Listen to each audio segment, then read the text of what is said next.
You are fine. It's the type of job I got her. Animal neglect, animal abuse. where every day is a new adventure. Oh my God! We do have one deceased animal, one animal that's still alive. It keeps you on your toes. I'm surprised every week at the calls that we get. And sometimes forces you to crawl on the ground, That one's a runt. never knowing where you'll end up. Stop, ma'am! Or what will be waiting when you get there. It's all in a day's work for animal cop Ann McLaughlin. And on this day, you're along for the ride. Headed to a possible abandonment call. McLaughlin is chief investigator for the St. Louis Division of the Humane Society of Missouri's Animal Cruelty Task Force. The task force, made up of 10 people, investigates things like animal fighting, puppy mills, neglect, and A person hitting or kicking, physically abusing an animal. Our first call with McLaughlin, though, is more routine, checking on a couple of dogs that might not have proper food, water, or shelter. But before we get there, Okay, change of plans. a demonstration of how fluid this job is. 2 dogs locked in a hot car, and one of them is already deceased. In this blazing hot vehicle on Blair Avenue, It's reading anywhere from 109 to 111, up to 113, 120. McLaughlin finds a male pit bull mix dead inside. Cops already rescued the other dog who's hot and bothered. It's McLaughlin's job to take the dogs and document the scene. Oh, it's fine. She and other investigators like her work with police and prosecutors who decide if a case warrants charges. In this instance, police interview the upset owner, who says his ex had the dogs. They were left in the car about 6 hours earlier. Unfortunately, it happens all too often. Thank you for calling the Humane Society of Missouri. All the animal abuse calls statewide At least, 100 or more a day. pour into the headquarters on Macklin Avenue. This is not adequate. Okay. Investigators are dispatched to those worth checking out. The task force's reach is far and wide. Her body condition score is 5. On the day we were there, 73 dogs it was instrumental in rescuing from a breeder in southwest Missouri came in. And a couple of years ago, the Humane Society's Animal Cruelty Task Force played a major role in what's believed to be the largest dogfighting raid in U.S. history. More than 500 pit bulls were rescued, 26 alleged dogfighters arrested across the country. So she cannot stay out here like this. While not every day is a headline, to McLaughlin, every day is an opportunity to educate. My goal is not to take people's animals away from them. It's to keep animals in safe, adequate homes. Well, you have a good day. I can't wait for the day that we don't need an animal cruelty task force anymore. Mike Rush, News Channel 5 cover story.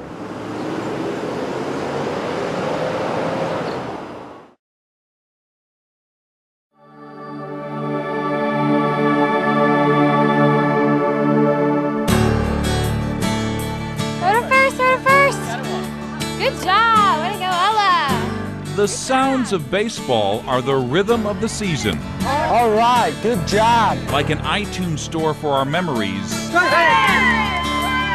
melody has been downloaded for more than 100 years.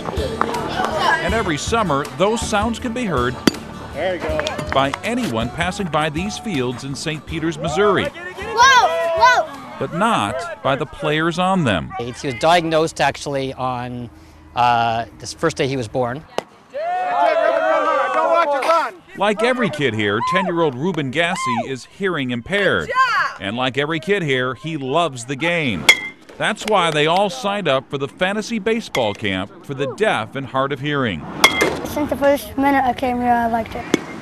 More than 50 campers spend the week learning the game from almost as many volunteer coaches. You don't have to swing hard. Including former St. Louis Cardinals third baseman Scott Cooper. Back foot, heel to the sky. With the help of interpreters, his message comes through loud and clear. He was saying it was very important to balance the way that you pivot your heel and how your shoulder, the way you turn your shoulder, that your chin should be touching and go back with it. And they're really good at understanding and picking up exactly what I wanted to say. I didn't even need an interpreter. It was really awesome. This camp started more than 20 years ago because of a deaf 8-year-old boy who loved baseball and just didn't have anywhere to play. Find a good one. Run hard, run hard. Go for They get to learn baseball, they get to have fun, they get to play, and they get to be with everyone else who's just like them. In the game of life, when you're deaf, you don't always feel a part of the team. All right, good job. Acceptance is what brought Brian Jackson here as an 8-year-old camper. and why it keeps him coming back now as a 20-year-old counselor. You know, it's a place to it's a community where you can gather, you know, and just have fun, and you can encourage other people, you know, to feel accepted and, you know, maybe just bring a little bit more hope to their life. It may have started small, but the camp now has a big league reputation. Saul Geveter believes it's special enough to make the trip all the way from Fremont, California, where he's a teacher at the California School for the Deaf. I think it's a great benefit for the children because something like this doesn't happen very often, and I think that it's wonderful for them to be a part and be included in the community together. Many of these kids have had to overcome a lot in their young lives. Ruben had several complications when he was born, in addition to hearing loss. So when his dad found out there was a place where Ruben could forget about his disability and focus on his ability, they made the trip from Toronto, Canada. He's grown up to be such a great regular kid with great friends, and coming to a place like this is fantastic.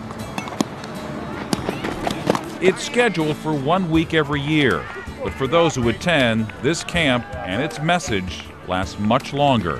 Whoever you are, that's you. It doesn't really matter if you have a hearing loss, it doesn't matter if you have glasses, it doesn't matter if we have something. All that matters here is that you have fun. There you go. Baseball is a team sport, and everybody here seems to feel that they're part of a winning team. And that's a language anyone can hear.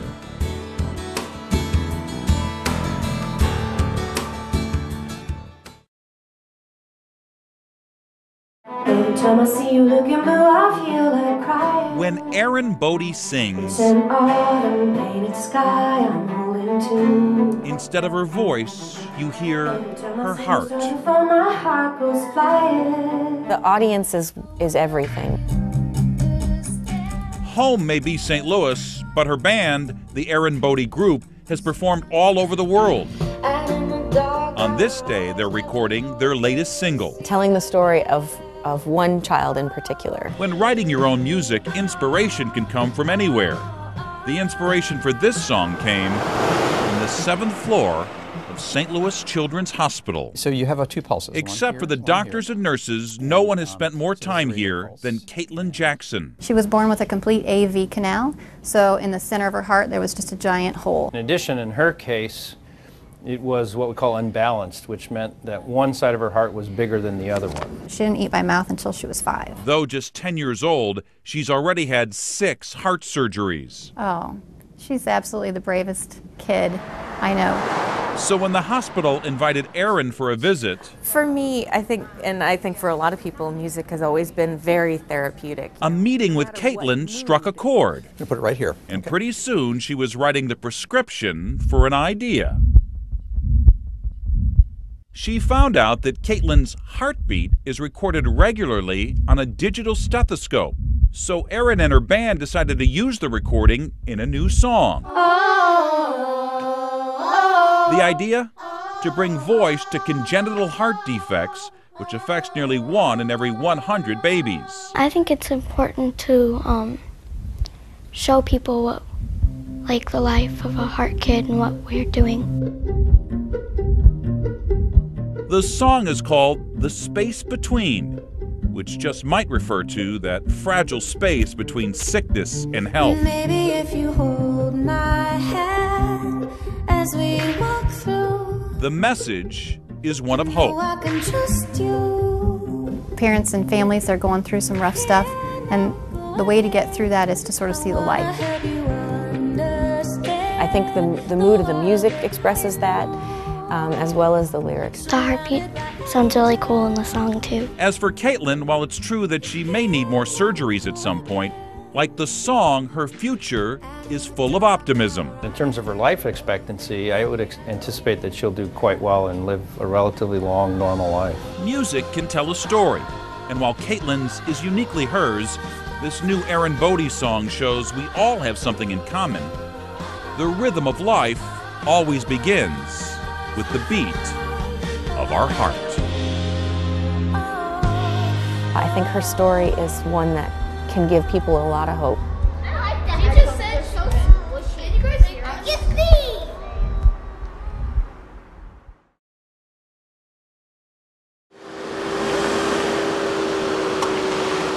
some drivers don't need a GPS to help them get where they're going. So when I want to brake, I pull back slowly. For Todd Nicely, all roads lead to the same place. You know, it's just that one step closer to being back to normal again. The 27-year-old Marine Corporal is relearning how to drive. He's just here to get the job done. Considering what he's been through, it's clear that few have ever been able to make a U-turn like this. It was just last year, while leading a patrol in Afghanistan, that Nicely was badly wounded by an improvised explosive device. Though he was only the second American to survive after losing both his arms and legs, he arrived at Walter Reed Army Medical Center in Washington, D.C., Adapt and overcome here. ready to face every challenge with the same courage he faced the enemy. Trying to figure out how I can hold it and open it up at the same time. The biggest challenge is really not having hands. Good job, that was great. It's a lot harder than it looks. Turn. But Nicely mastered the use of prosthetic limbs, becoming an inspiration Great job. Awesome. Will that be debit or credit? to other wounded warriors returning from the battlefield. I go over there to show the guys, you know, the hospital bed's not the last place you're going to be. Oh my gosh, there's just no words to describe how proud I am of him. Now, after months on the long road to recovery, Todd Nicely is hoping to leave it all in his rearview mirror. For most people, driving is seen as their symbol of independence.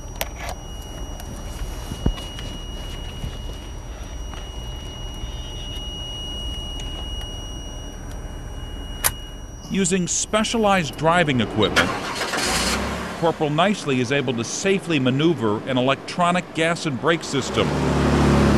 It's complicated machinery just to get back to life's simple journeys. Just to the grocery store, maybe. I mean, just to get out and go somewhere by myself. After just a few weeks of training, He's a quick learner. Corporal Nicely was ready for his road test at the DMV. And like every other test since suffering the injuries, he passed with flying colors. There you go. All right, thank you, ma'am. Congratulations. The plan now is to shift into high gear and head towards the future. Just live life to the fullest and do it together. One brave Marine's hard fight for freedom. First for his country, now for his own.